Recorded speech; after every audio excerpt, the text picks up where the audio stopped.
ሩታዬ አንቺ መጥማ ለወረኞች መስማሽ ጤጥ ነው መቼም። አንቺ ፊትና ቦታ የማሰጪ ጀይና ሴት ማለት ነው። ብዙ ሰው ምንም ቢቀባጣጥር የሚቀባጣጥር እኔ ጆሮ የዝግ ነው ምንም ቢያወሩ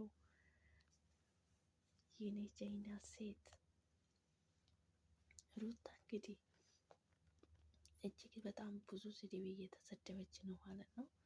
ሰዎች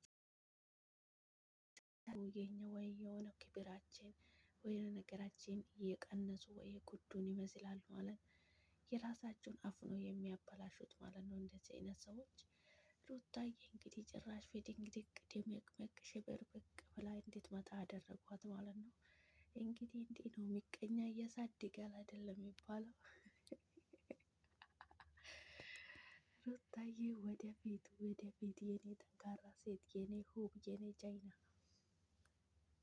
ወሬኛ ምንም ቢያወራ ምንም ቢቀባጥር መስማ ይጥጥ ነው ብላለች እሷ። ምክንያቱም ያለ ቦታ እየተጠራች ስለሆነች ማለት ነው። ምንም ጥፋት ሳይኖራት እየተጠራች ስለሆነች ወሬኛ ቢያወራ እኔ ጆሮ የለኝም መስማ ይጥጥ ነው ሲያወሩ ደክሟቸው ዝም ይላሉ ብላለች ማለት ነው ሩታዬ። እንግዲህ ይቀጥሉ ያወሩ እሷም ደግሞ ሸብረቅ ደመቅ ፍክት ብላ ማብጣቷ ስለማታቆም ወረኛ እንግዲህ በሜዳ ይደክመዋል ማለት ነው። የኔ ጀይና ሴት ሩታዬ እንዲህ ነው በቃ ሴት ልጅ መሆን ያለባት፣ እንደዚህ ነው ራሷን ማስከበር ያለባት።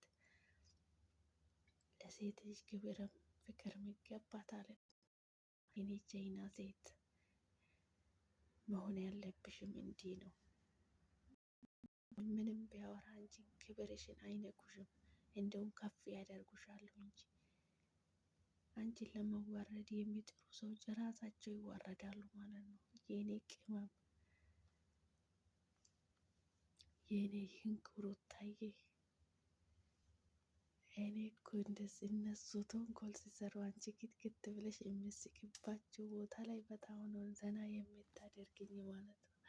እነሱ ሩታን ትናደዳለች ብሎ ብዙ ነገር ሲያደርጉ አንቺ ትስቅባቸዋለሽ ማለት ነው። የኔ ጀይና እንዲህ ነው በቃ መሆን ያለበት። የት አባታቸው ይቃጠሉ፣ ጮጋራቸው ይርር ይበሉ። እንጨነቀሽ አንቺ ሩታዬ መሆን ያለበትም እንዲህ ነው በቃ። የአንቺን ውድቀት የሚመኙ ሰዎች ሁሉ ወድቆ ራሳቸውን ያገኛሉ ማለት ነው። የኔ ቅመም የኔ ጀይና ሩታዬ